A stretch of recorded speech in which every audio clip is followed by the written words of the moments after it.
Hare Krishna, everybody. Welcome back to the daily readings of Srila Prabhupada's books. Welcome to all of you out there in cyberspace, wherever you happen to be, in whatever planet, whatever country. We're here in the Haven, Hive, live studios. Seems to be it's going to be the live studio for quite some time. Thank God. Some information from my doctor that he doesn't want me to travel until no sooner than February 15th, after we get these surgeries done. Anyway, that's another issue for later. For now, let's go on surfing on the waves of the Caitanya-caritämrta. Bhaktisiddhanta had this wonderful thing he said. We're reading it every day to give everyone an idea of just how important Sri Caitanya-caritämrta is. I don't want anyone to get the wrong idea, because I'm reading this every day and it says certain things about how you can let go of the Gita and let go of but this is a poetic description of how important Caitanya-caritämrta is to Bhaktisiddhanta Saraswati Thakur. He said, in due course, Mahapralaya, devastating floods, will inundate the entire universe. If you attempt to survive by swimming in that deluge, then do not neglect to take hold of Bhagavad Gita, Srimad Bhagavatam, and Sri Caitanya-caritämrta. Sorry, Rati Manjari said the mic is too soft for some reason.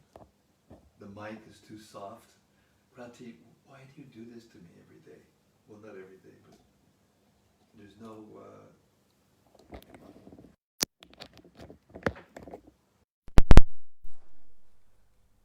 Let's just go ahead.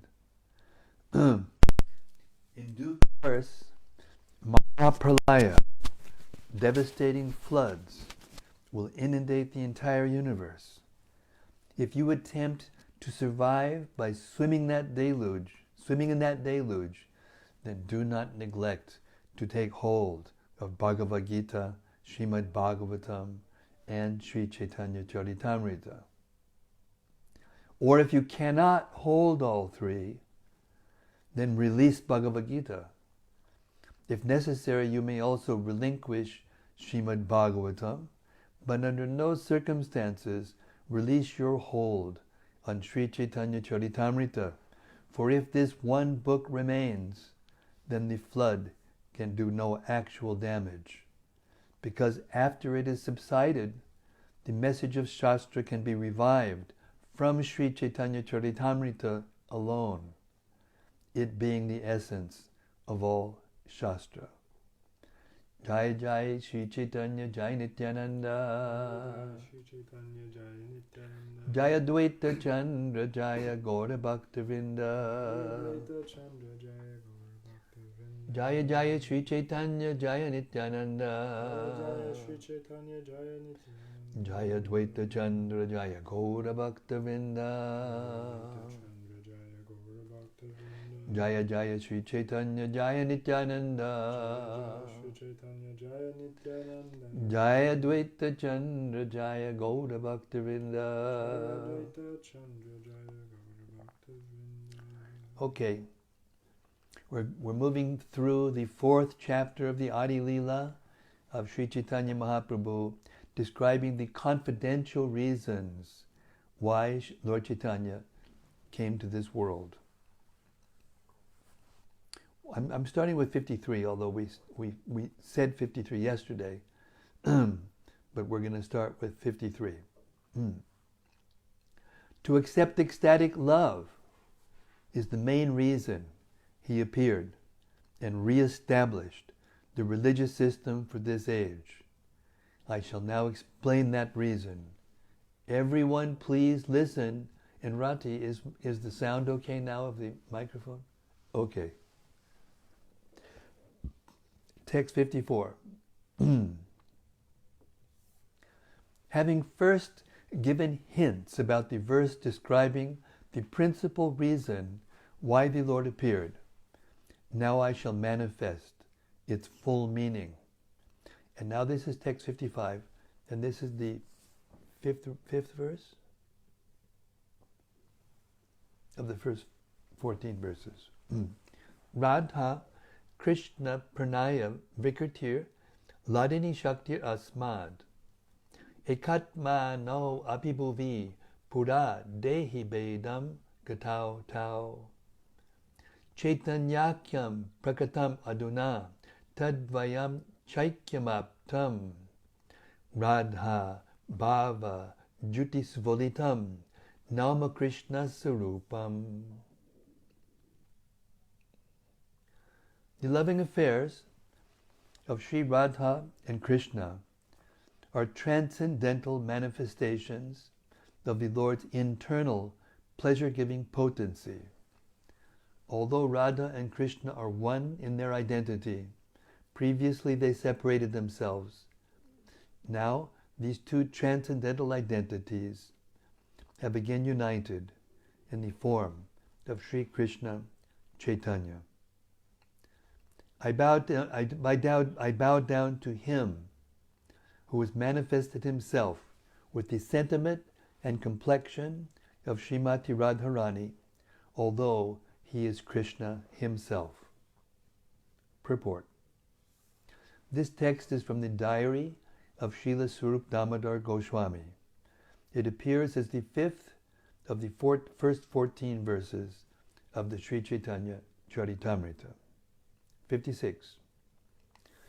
Radha and Krishna are one and the same, but they have assumed two bodies. Thus they enjoy each other, tasting the mellows of love. Purport. The two transcendentalists, Radha and Krishna, are a puzzle to materialists. The above description of Radha and Krishna from the diary of Srila Swarup Damodar Goswami is a condensed explanation. But one needs great spiritual insight to understand the mystery of these two personalities. One is enjoying in two.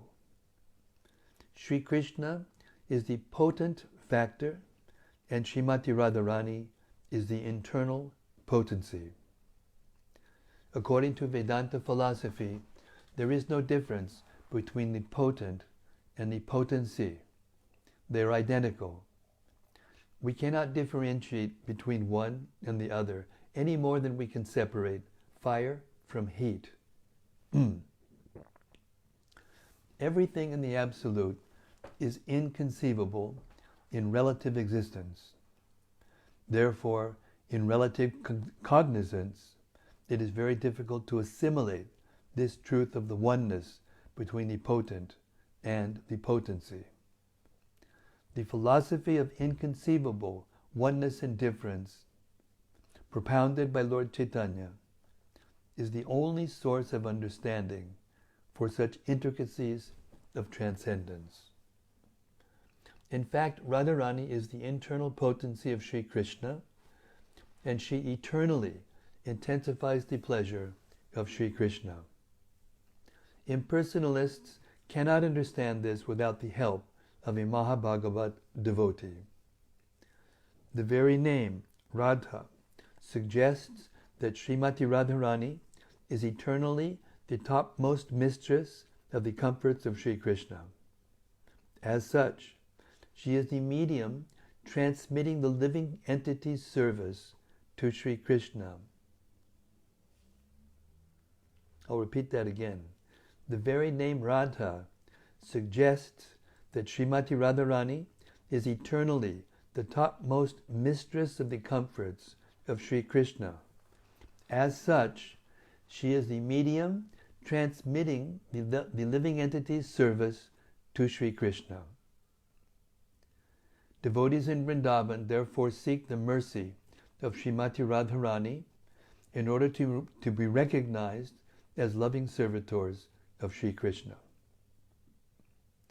Lord Chaitanya Mahaprabhu personally approaches the fallen conditioned souls of the Iron Age to deliver the highest principle of transcendental relationships with the Lord.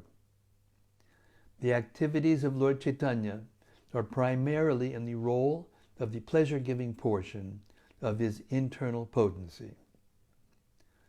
The absolute personality of Godhead, Sri Krishna, is the omnipotent form of transcendental existence, knowledge, and bliss in full.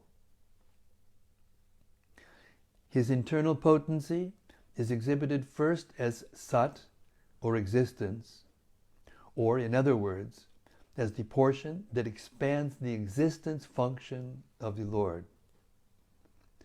When the same potency displays full knowledge, it is called Chit, or Samvit, which expands the transcendental forms of the Lord. Finally, when the same potency plays as a pleasure-giving medium, it is known as Ladhini, or the transcendental blissful potency. Thus, the Lord manifests his internal potency in 3 transcendental divisions. Text 57. Now, to enjoy rasa, they have appeared in one body as Lord Chaitanya, Mahaprabhu. 58. Therefore I shall first delineate the position of Radha and Krishna. From that description the glory of Lord Chaitanya will be known. 59. Srimati Radhika is the transformation of Krishna's love.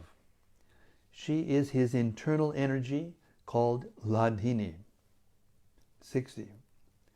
That Ladhini energy gives Krishna pleasure and nourishes his devotees. Purport. Srila Jiva Goswami has elaborately discussed the Ladhini potency in his Priti Sandarbha. Pardon me.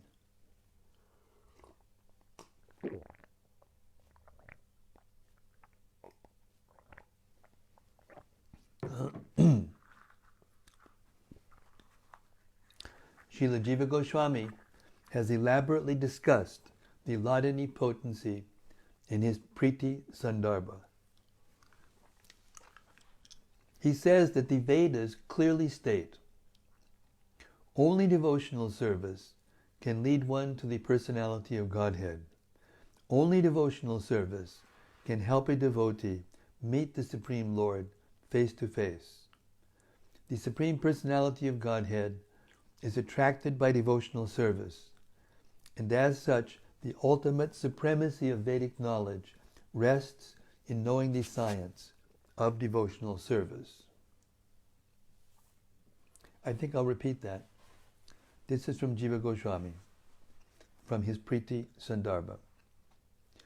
Only devotional service can lead one to the personality of Godhead. Only devotional service can help a devotee meet the Supreme Lord face to face.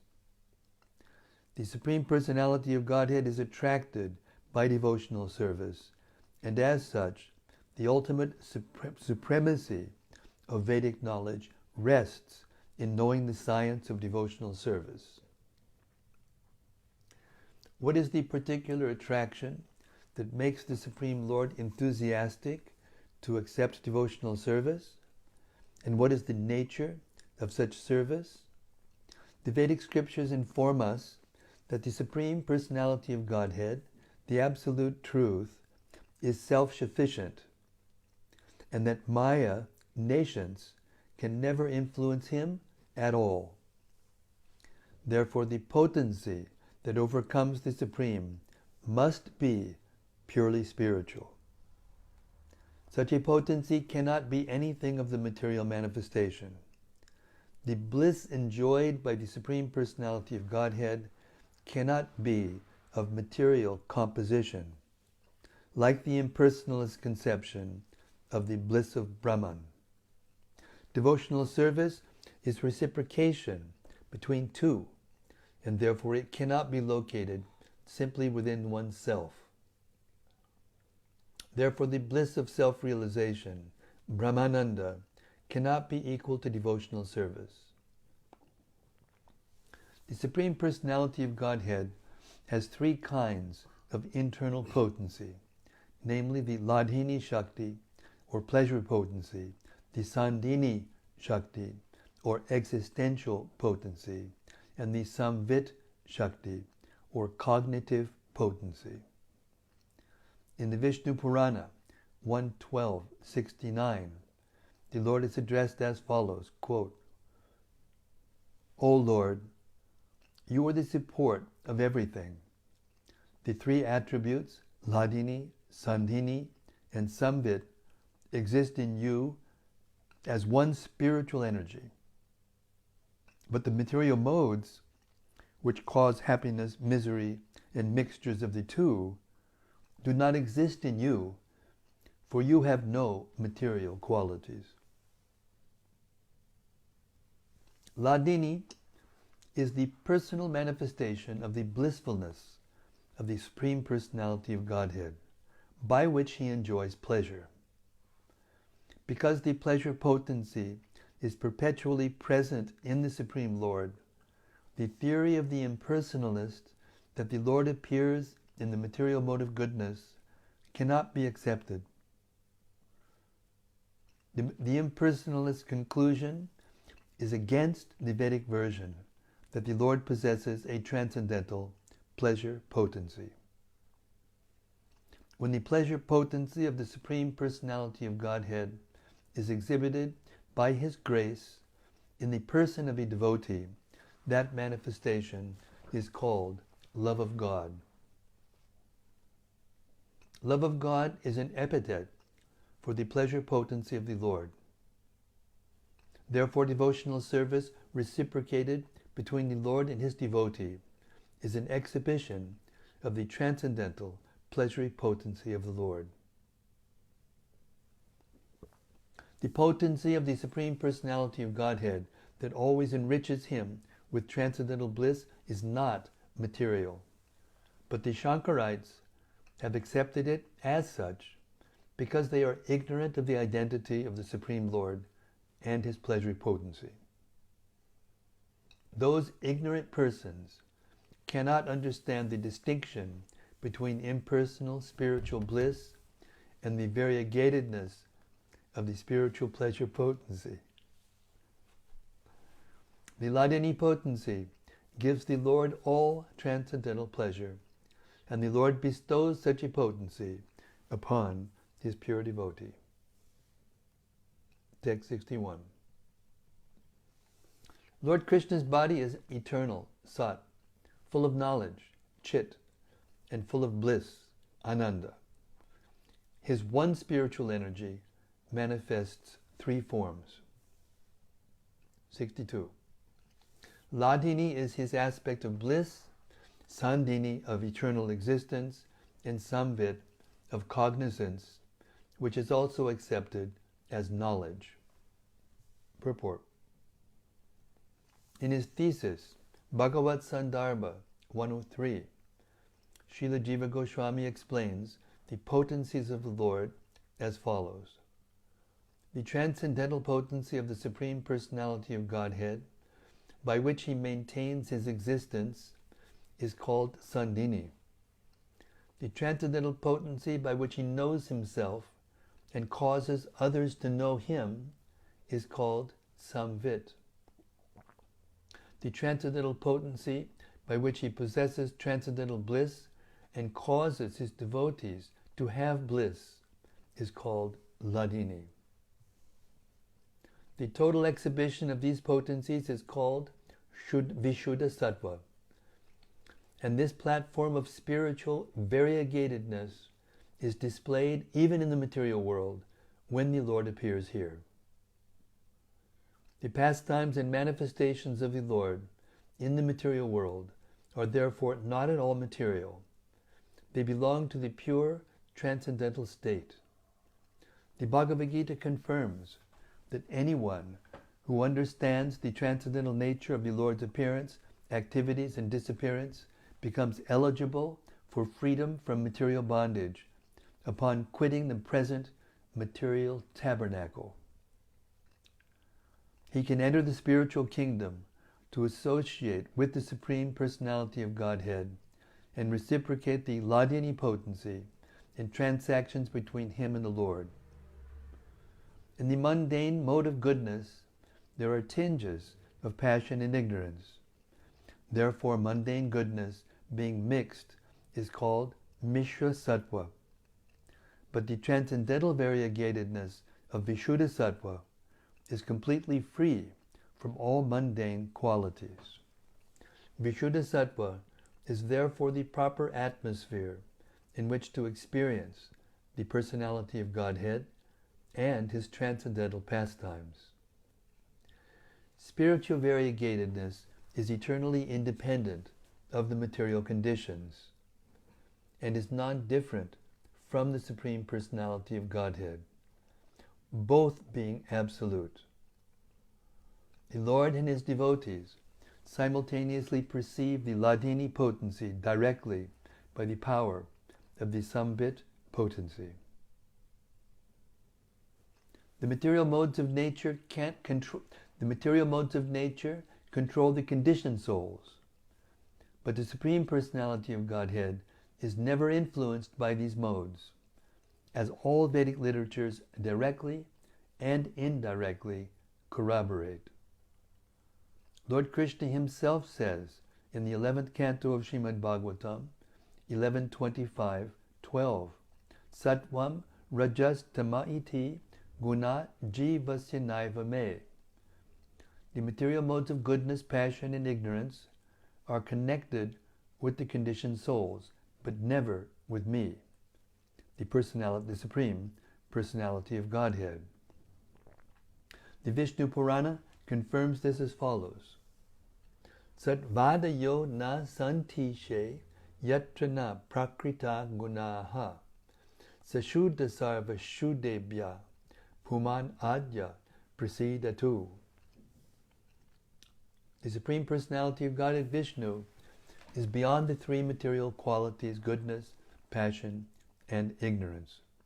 Indeed, no material qualities exist in him.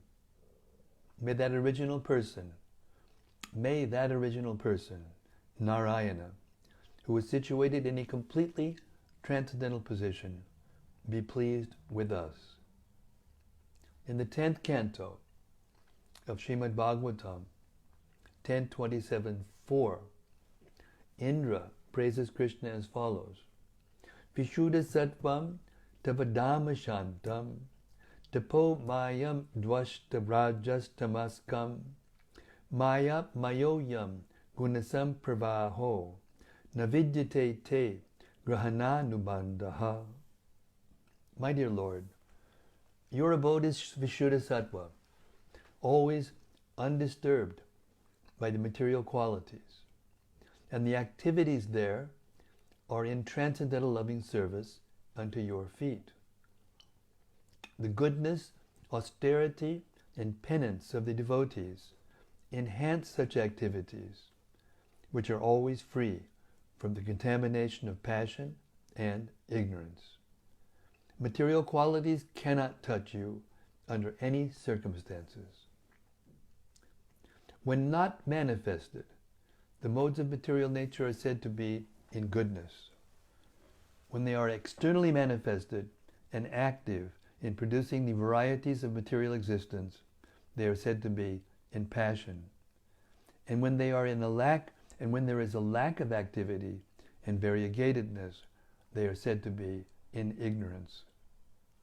In other words, the pensive mood is goodness, activity is passion, and inactivity is ignorance.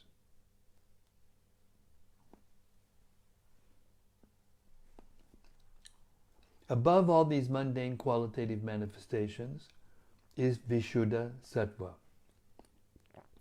When it is predominated by the Sandhini potency, it is perceivable as the existence of all that be. When predominated by the Samvit potency, it is perceived as knowledge in transcendence.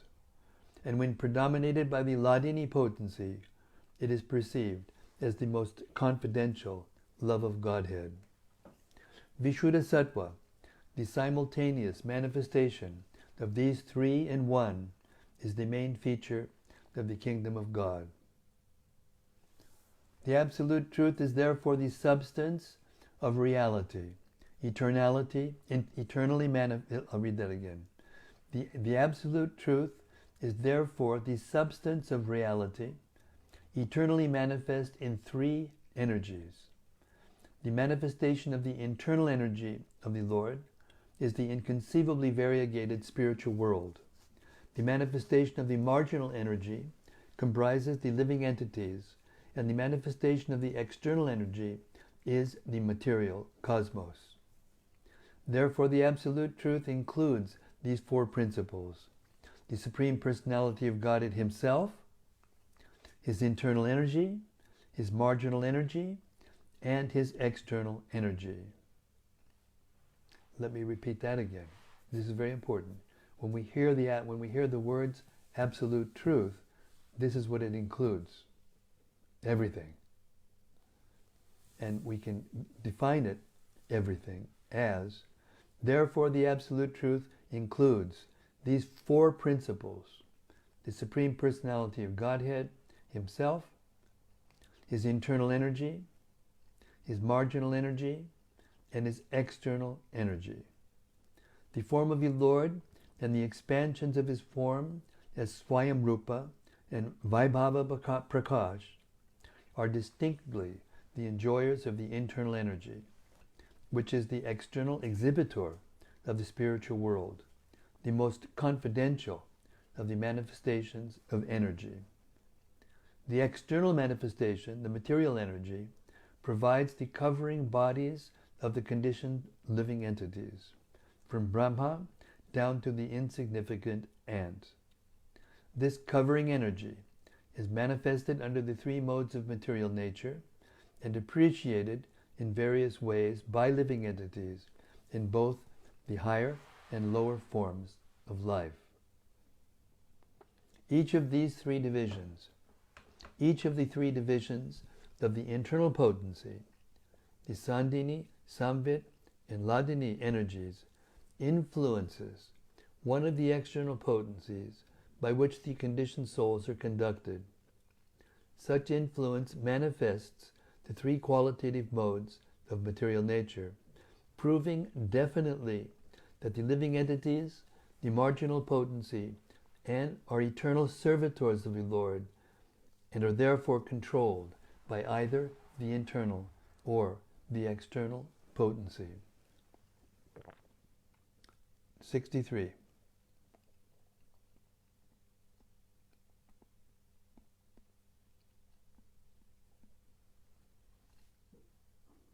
Interesting. I'm going to read this paragraph again. This is very deep. I want to make a little comment. Each of the three divisions of the internal potency, the Sandhini, Samvit, and Hladini energies, influences one of the external potencies by which the conditioned souls are conducted. So, goodness, passion, and ignorance, when the conditioned soul is covered by those three potencies. The Sandhini, when it influences the mode of ignorance, gives a sense of existence that causes the living entity to want to sleep all the time, be lazy, procrastinate, be foolish, mad. And when the Samvit energy, and that same Sandhini energy, when it influences the mode of passion,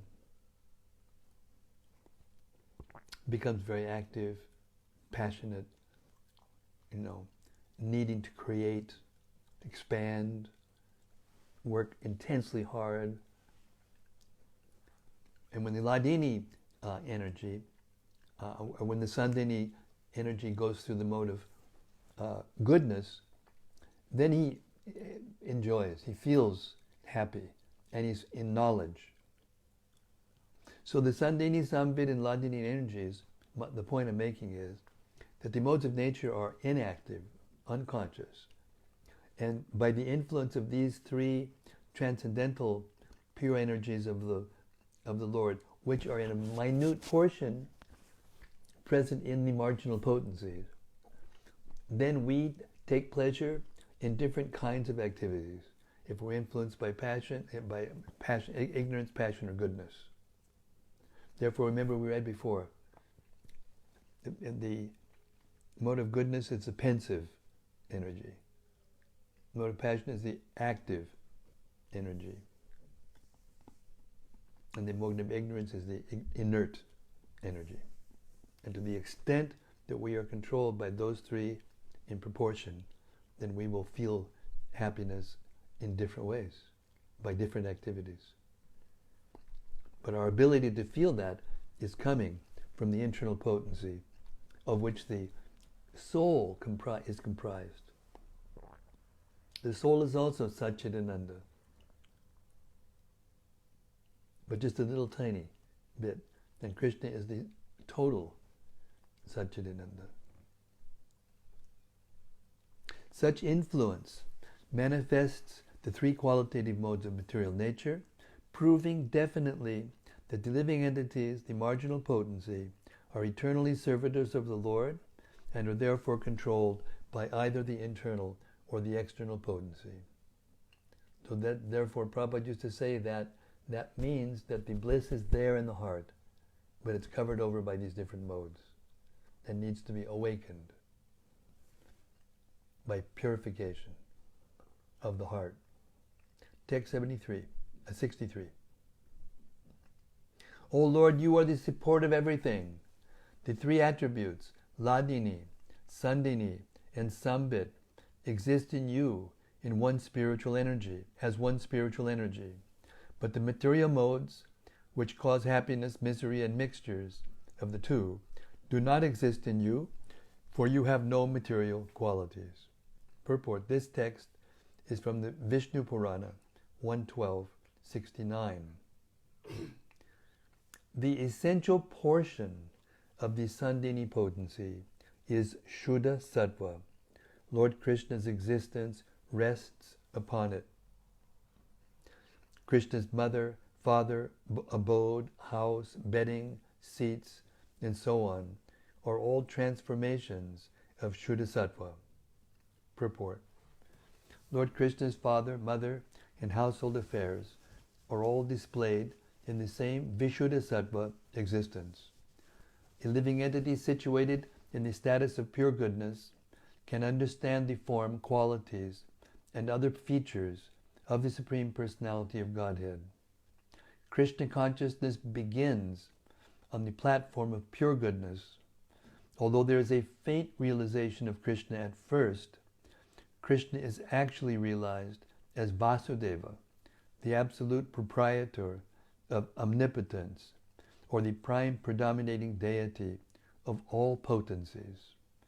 When the living entity is situated in Vishuddha Sattva, transcendental to the three modes of nature, he can perceive the form, qualities, and other features of the Supreme Personality of Godhead through his service attitude. The status of pure goodness is the platform of understanding. For the Supreme Lord is always in spiritual existence. Krishna is always all spiritual. Aside from the parents of the Personality of Godhead, all other paraphernalia of his existence are also essentially a manifestation of Sandini Shakti, or transformation of Vishuddha Sattva. To make this more clear, it can be said that this Sandini Shakti of the internal potency maintains and manifests all the variegatedness of the spiritual world. In God's kingdom, his servants and maidservants, his consorts, his father and mother, and everything else are all transformations of the spiritual existence of Sandini Shakti. The existential Sandini Shakti is the external potency. The existential Sandini potency and the external potency similarly expands all the variegatedness of the material cosmos, from which we can have a glimpse of the spiritual field. Text 66. The condition of pure goodness, Shuddha Sattva, in which the Supreme Personality of Godhead is revealed without any covering, is called Vasudeva. In that pure state, the Supreme Godhead, who is beyond the material senses, and who is known as Vasudeva, is perceived by my mind. Purport. This text from Srimad Bhagavatam 4.3.23, spoken by Lord Shiva when he condemned Daksha, the father of Sati, as an opponent of Vishnu, confirms beyond a doubt that Lord Krishna, his name, his fame, his qualities, and everything in connection with his paraphernalia exist in the Sandhini Shakti of the Lord's internal potency. Text 67. The essence of the Samvit potency is knowledge that the Supreme Personality of Godhead is Lord Krishna. All other kinds of knowledge, such as the knowledge of Brahman, are its components. Purport. The activities of the Samvit Shakti produce the effect of cognition. Both the Lord and the living entities are cognizant. Sri Krishna, as the Supreme Personality of Godhead, has full knowledge of everything everywhere, and therefore there are no hindrances to his cognition. He can have knowledge merely by glancing over an object, whereas innumerable impediments block the cognition of ordinary living beings. The cognition of the living beings has three divisions: direct knowledge, indirect knowledge, and perverted knowledge. Sense perception of material objects by the mundane senses, such as the eye, ear, nose, and hand, always produces definitely perverted knowledge. This illusion is a presentation of the material energy, which is influenced by the Samvit Shakti in a perverted manner. Negative cognition of an object beyond the reach of sense perception is the way of indirect knowledge, which is not altogether imperfect, but which produces only fragmentary knowledge in the form of impersonal spiritual realization and monism. But when the Samvit factor of cognition is enlightened by the Hladini potency of the same internal energy, they work together, and only thus can one attain knowledge of the Supreme Personality of Godhead.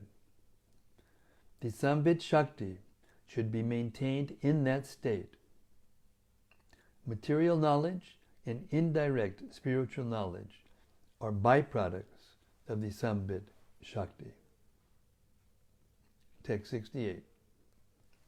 The essence of the Hladini potency is the love of God.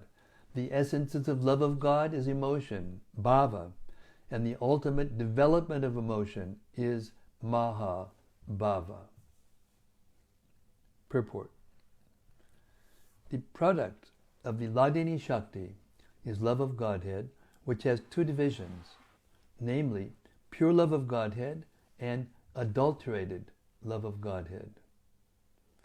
Only when the Hladini Shakti emanates from Sri Krishna and is bestowed upon the living being to attract him does the living being become a pure lover of God. Shall I repeat that? Would it be okay? You wouldn't mind? Oh, okay, all right. The product of the Hladini Shakti is love of Godhead, which has two divisions, namely pure love of Godhead and adulterated love of Godhead.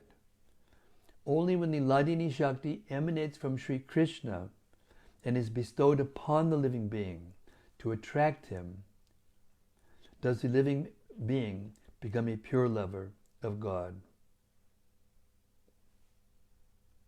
But when the same Hladini Shakti is adulterated by the external material energy and emanates from the living being, it does not attract Krishna. On the contrary, the living being becomes attracted by the glamour of the material energy. At that time, instead of becoming mad with love of Godhead, the living being becomes mad after material sense gratification. And because of his association with the qualitative modes of material nature, he is captivated by its interactions of distressful, unhappy feelings. Pretty clear. Text 69. Sri Radha Thakurani is the embodiment of Mahabhava. She is the repository of all good qualities and the crest jewel among all the lovely consorts of Lord Krishna. Purport. The unadulterated action of the Hladini Shakti is displayed in the dealings of the damsels of Braja, and Srimati Radharani, who is the topmost participant in that transcendental group. The essence of the Hladini Shakti is love of Godhead.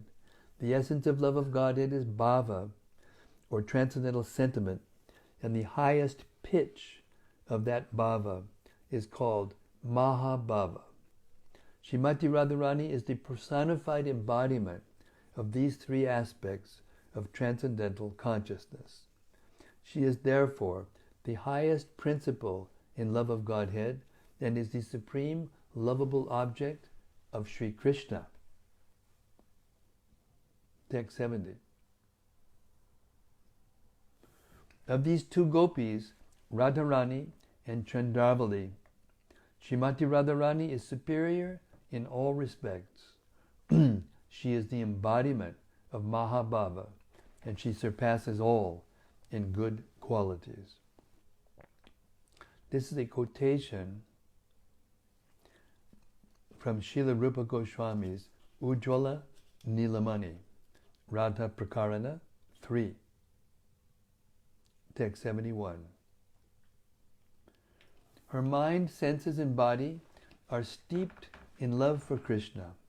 She is Krishna's own energy, and she helps him in his pastimes. Purport.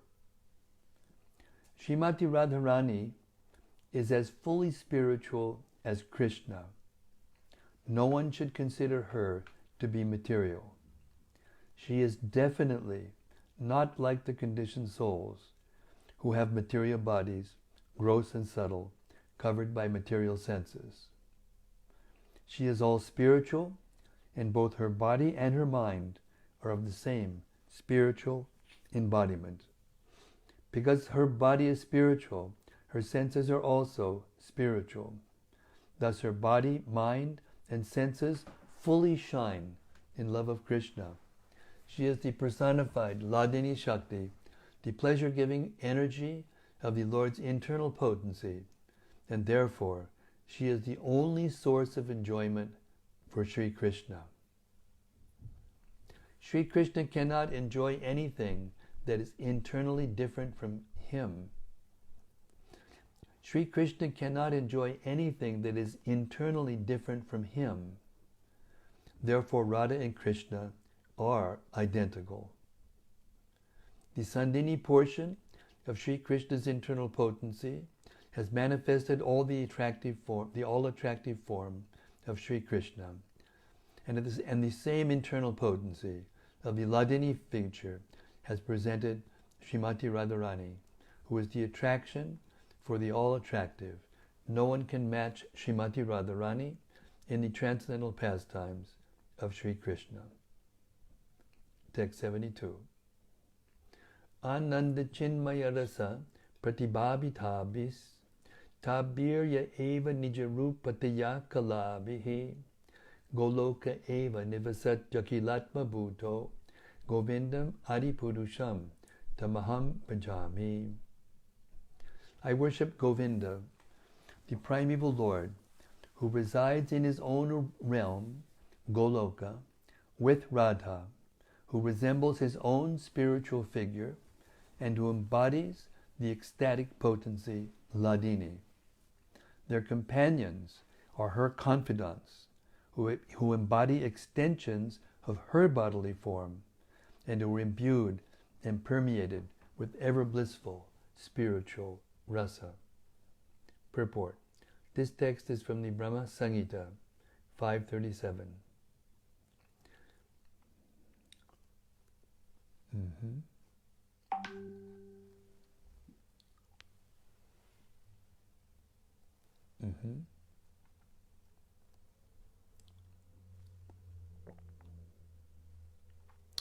Now please listen to how Lord Krishna's consorts help him taste rasa and how they help in his pastimes. Okay, now this is real deep stuff we've been hearing, and we've been hearing it for about, almost 50 minutes. I'm going to stop here. I just got another phone call that I have to deal with after this. So I'm going to stop the reading now, and I'm going to ask for reflections. Please feel free to reflect. Hare Krishna. Srimati Radharani ki jai. Jai Shri Shri Radha Krishna ki jai. Shri Chaitanya Mahaprabhu ki jai. Gaur Premanandi. Shri Krishna Chaitanya Radha Krishna Nayanya. Vaisheshika Prabhu said Hare Krishna.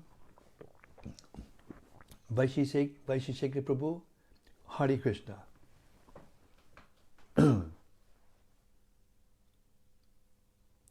Gopal Roy Das has a question.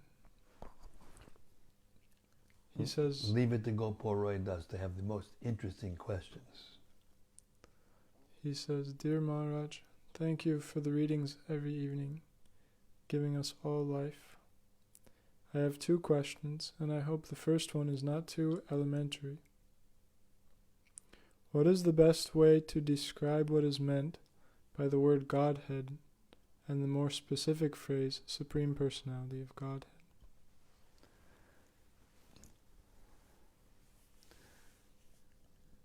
The Godhead means the absolute truth, and the Supreme Personality of Godhead is Krishna. In other words, the Godhead includes Krishna and everything else which emanates from Krishna. And all that together is the absolute truth. But the Supreme Personality of Godhead is the aspect of the absolute truth, which is the source of everything.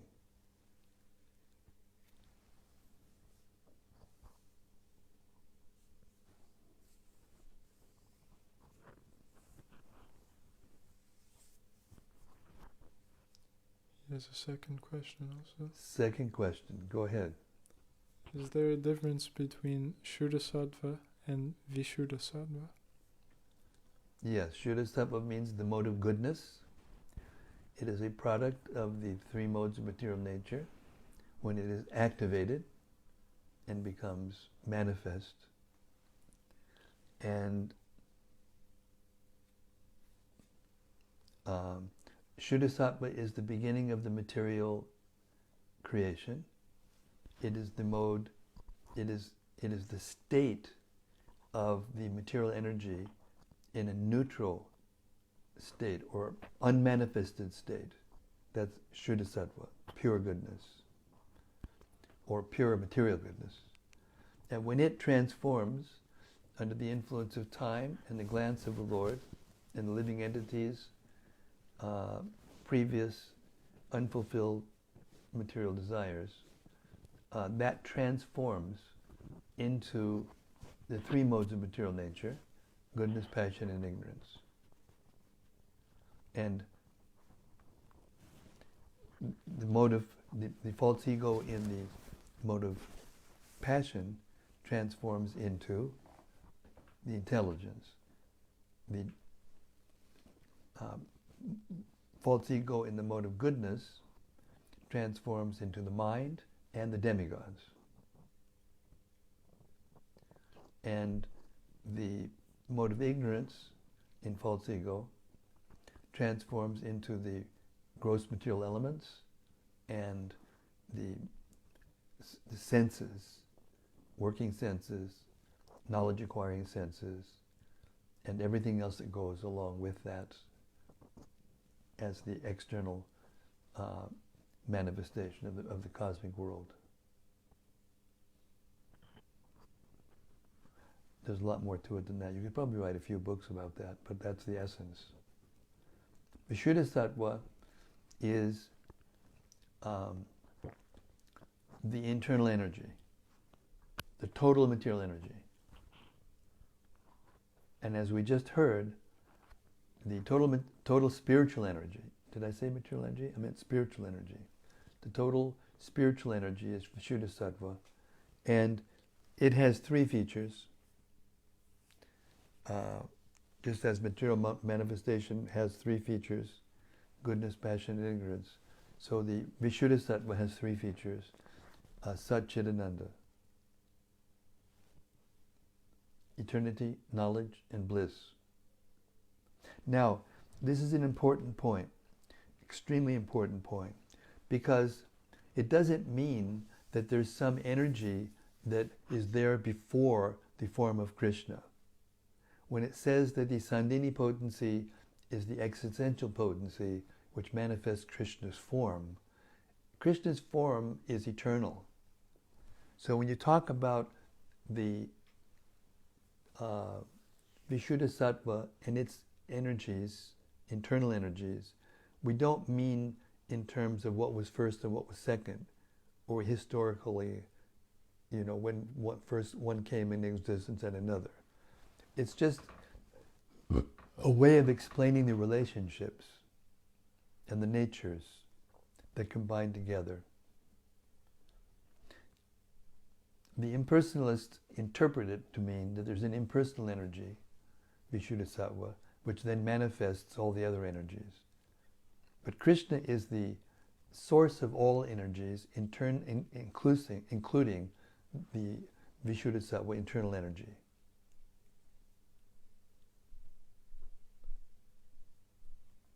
I mean, there's lots of more details, which I can go on and on and on and on, but I don't have time to go into that much detail. I'm just giving you, the essence right now. And as we go further into the Caitanya-caritämrta, then these ideas will be manifested in more detail. The rest of the fourth chapter actually will go into more detail.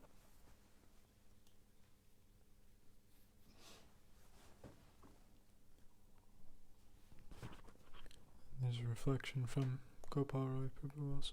Yes, Gopal Roy. He says, one reflection is also how wonderful it is to hear about Krishna's energies and how they become perverted in the material world as adulterated love of Godhead. Yes. Helps to see how everything is related to Krishna and nothing is separate from him. Yes. We just have to learn the art of engaging his energies in his service. Yes. And the devotional service is the medium through which we get that realization.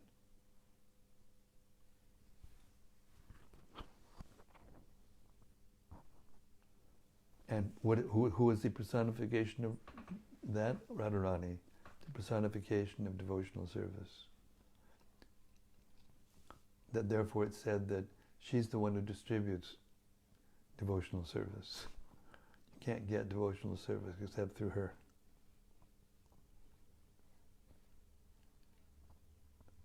Therefore we say, Hare Krishna, Hare Krishna. First, Hare. Hare is the evocative form of Hara, which is Krishna's internal potency, Srimati Radharani. Hare Krishna. We approach Krishna through Radharani. Hare Krishna.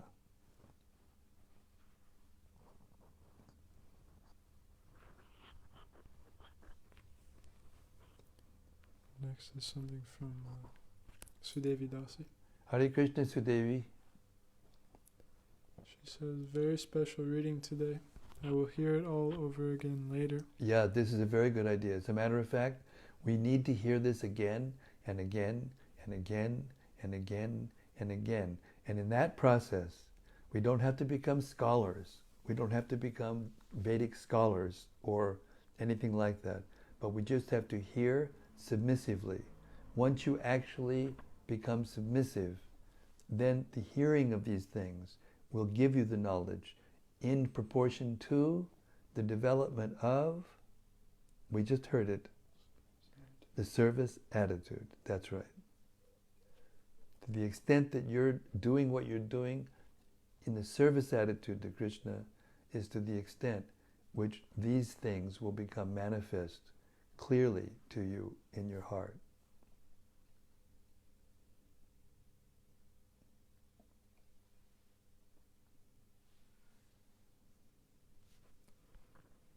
She goes on to write, it is simply mind-blowing knowledge that truly soothes my soul. It makes me want to hear more and more. Yes. I really want to assimilate what I hear, and I am trying. You keep on doing that until you leave your body, and even if you haven't assimilated it perfectly, Krishna will come and help you.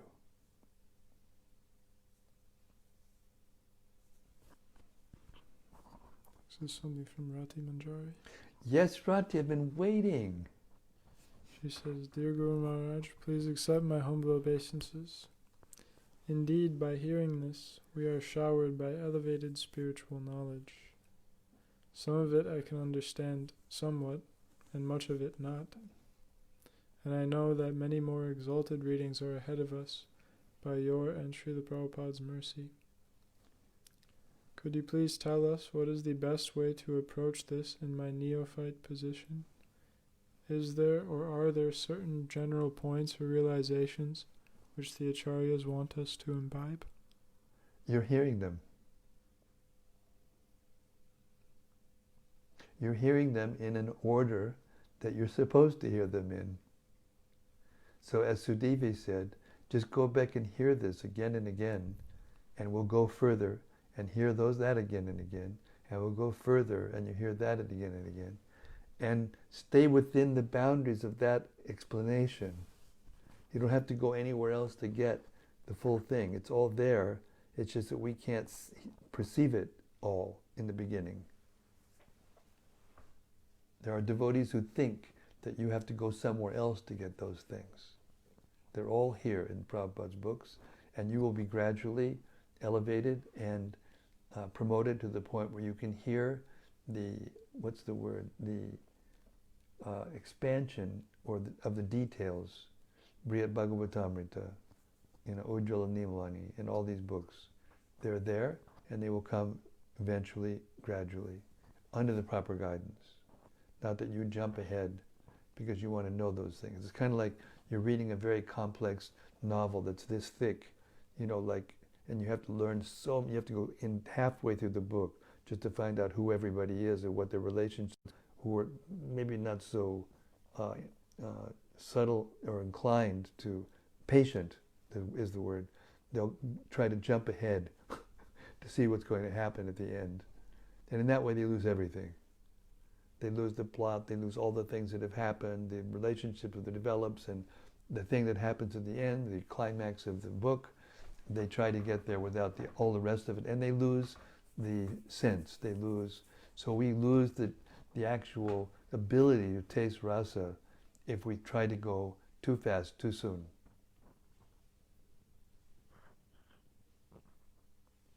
By constant and repeated hearing and purifying your senses by the regulated principles and desiring, increasing the intensity of your desire to know these things, to go to these places, then it will be revealed to you. And what is the words that Prabhupada said earlier in the 34th verse, purport? Special, natural appreciation. Not that you can just decide because it sounds like, conjugal love and therefore you want to go there. but special, natural appreciation. Special means it's something that comes to you only when you're prepared. Natural means not by forcing it, not by mentally conceiving of it within your mind, that I want to be like that. You can't get to these higher states just because you want to, because your mind says you want to. You actually have to have your soul's relationship and desire awakened by the hearing of these things from the proper source. And that's what we're doing together. We're hearing Srila Prabhupada explain the science of devotional service in all its intricacies and details. And we can't skip over this. Therefore, the Vedas are described to have three divisions: Sambandha, Abhideya, and Prayojana. There are three deities. Remember this? Jayatam Sudato Pangor, Mamamanda Matergati, Matsavasapadam Bojo, Radha, Madana Mohano. We worship Krishna in the form of Madan Mohan to establish our relationship. And then Govinda, Divyat Vrindaranya Kalpa Drumadaha, Srimad Ratnagara Singhasanastho, Srimad Radha, Srila Govinda Devo, Prestali Bi Suri Savyamani. We learn how to act in that relationship from Govinda. And then Prayojana.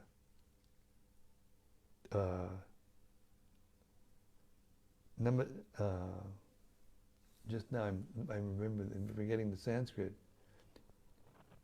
Shiman Rasura Sadambi. Vangshi Batatatata. No. I'm sorry, I remember I'm forgetting the Sanskrit. But it means Karshan Venu Swanar Gopir, Gopinata, Shriyestu Naha. That's the last part of it, of that verse. That's the form of Krishna playing his flute and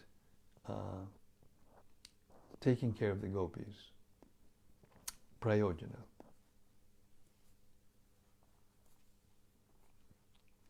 Sambandha,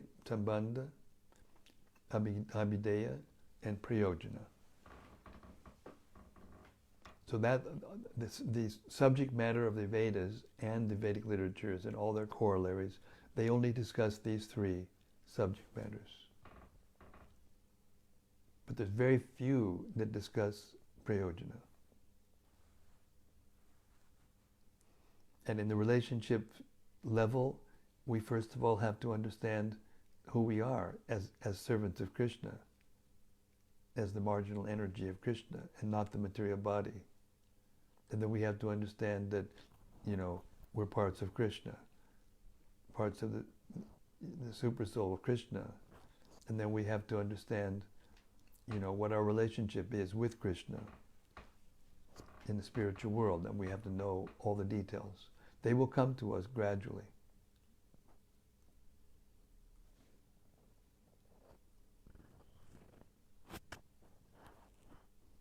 Bhaktisiddhanta Saraswati Thakur describes incidental hearing, meaning if you hear the Bhagavatam, the Gita, the Bhagavatam, and Caitanya-caritämrta, again and again, and we'll hear, like the Bhagavatam is huge, but within the Bhagavatam, in the first canto, in the third canto, in other places, Krishna's there's mentions of Krishna's pastimes. When Bhishma Dev is leaving his body, he glorifies the gopis and their relationship with Krishna. When Uddhava and Maitreya meet, and Uddhava is asked by Maitreya how the relatives are, and then Uddhava becomes stunned. And then he meditates on Krishna's pastimes. And we hear a little bit about that then. And then it goes like that until we get to the 10th canto. And then there's much more detail. That's when the personal pastimes of Krishna are revealed. So this is incidental hearing. And then you go to Caitanya-caritämrta, and here we are, learning some of the details in the beginning of Caitanya-caritämrta about how these energies work, what the relationships are, how they work, how they act, how they relate to one another.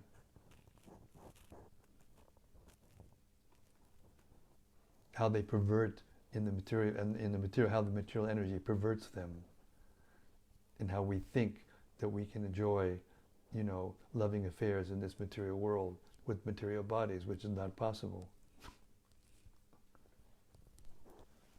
Anyway, that's as far as I can go right now.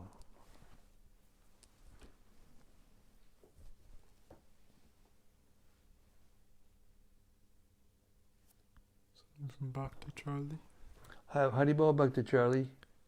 He says, Hare Krishna Maharaj, thank you for tonight's readings. It was really nice to hear about Krishna's internal energies and how they relate to and animate the material energies. I also have a question. In one of the purports, it said, when not manifested, the modes of material nature are said to be in goodness. What does this mean? I just described this. The material energy, when it is not manifested, when it's just, it's called the pradhan. Practically that means the pradhan. The pradhan is the material energy without any differentiation, just the material energy. And as long as it's in that state, and it's not transforming, and it's not acting and transforming into the features of the cosmic manifestation, then it is called pradhan, and that is material goodness, pure goodness, not vishuddha sattva, but just goodness without an adulteration of passion and ignorance.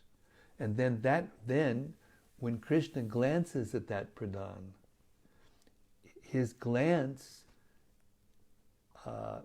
causes the souls to be impregnated into the material energy, and time is injected in the material energy, and that enters into each atom of the material energy, and then it starts to transform. And the first transformation is the Mahat Tattva, which is called the total intelligence, the total material energy. And then from that is manifested false ego. And then from there, the three modes of material nature. And from the mode of goodness and false ego comes, like I said before, the mind, the mental energy, and the demigods. And passion, the intellectual, intelligent, material intelligence. And from the mode of goodness and false ego, false ego and mode of goodness, mode of ignorance, false ego and the mode of ignorance, then comes the gross material elements, earth, water, fire, air, ether. The sense objects, such touch, sound, smell, touch, and form. The active senses, the knowledge-acquiring senses, ears, nose, tongue, genitals, anus.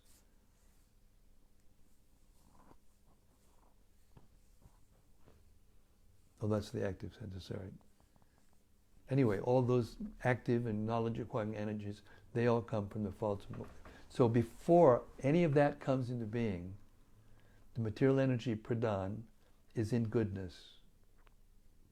It can't act when it's just in goodness. It needs passion to act in the material world.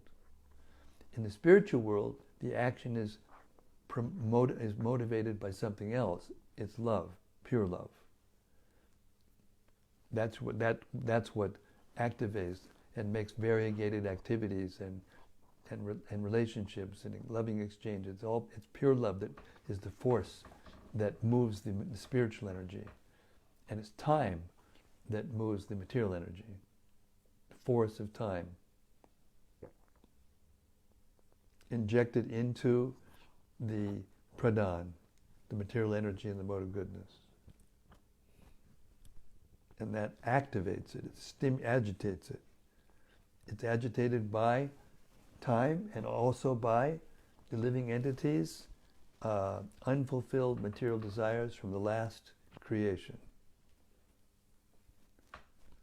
And then, finally, when Krishna, anyway, all that combined together, then it starts to transform.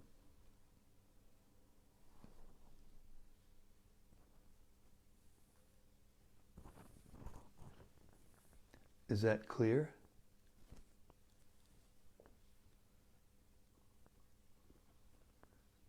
Maybe I'm just telling everybody what they already know. Anyway. He hasn't written anything yet. We'll wait, see, he might. There's something from Adi-Shakti, Devi Dasi, and Gaura Sundar Kripamoya. Haribol, Adi-Shakti. I get a message sometimes that you're asking me to be your friend on the Facebook, but the thing is I don't have a Facebook account. I don't go onto Facebook, so that's why it's not because I don't like you, I don't want to be your friend. it's that I don't have a Facebook account. Okay, go ahead. Says Hare Krishna, dear Maharaj. Please accept our humble obeisances, all glories to Srila Prabhupada. This verse is mentioned in the purport of the 60th verse. Bhaktir evainam nayanti, bhaktir evainam dashyanti, bhakti vasha purusho, bhaktir eva bhuyasi. Bhakti brings the Lord and enables one to see Him. The Lord is controlled by Bhakti. Bhakti is the greatest.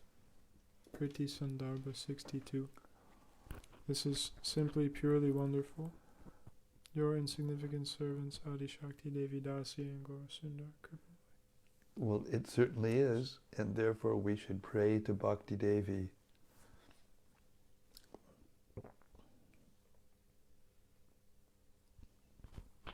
And there's a couple more things from Rati Manjari. Mm. He says, thank you for your clarification. It is all so exciting. By hearing you daily, I am feeling that I am really on to something. My endeavors for spiritual advancement are becoming tangible. Thank you so much for actually living the spiritual life of Krishna consciousness. By your blessings, may I live the spiritual life of Krishna consciousness. I'm trying to explain what I've heard. That's all. That's all I can do.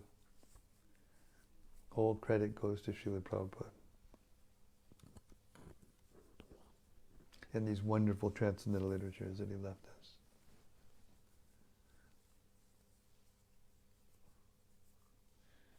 Okay, I have another call that came in during it, and I have to attend to it. So we'll stop here.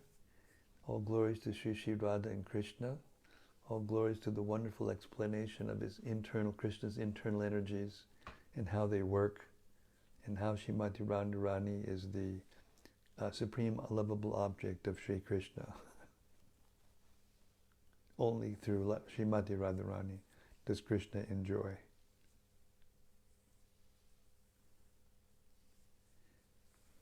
Shri Caitanya-caritämrta ki jai. Gaur Premanandi Hari Hari Bol. Wait, we've got one more. This is from Gauranga Gopal. Gauranga Das. Gopal Das. He writes, Charlie's phone has died. He says, thank you for your answer. It is definitely clearer for me, but I think I'll have to rewatch the reading and your answer to better understand the subject. Hare Krishna. Thank you very much. And we can only explain things as far as we can. It's not possible to understand Krishna completely, because he is unlimited and we are limited, no matter who we are. We can't understand Krishna completely. But we can understand according to our capacity it's described in the end of the Bhagavatam. The birds fly in the sky as far high and as fast as they can, and that's what we do. According to our capacity, we try our best to explain what we can, what we know, what we understand, and that will take us higher and higher. Hare Krishna. I'll try again. Sri Caitanya-caritämrta ki jai. Gaur Premanandi Hari Hari Bol. Shrimati Radharani ki jai. Jai Sri Krishna Chaitanya Mahaprabhu ki jai. See you tomorrow, same place, same time, same station, here in the haven of Hythe, Kent, southeast England, which has been transformed into the spiritual world. Hare Krishna.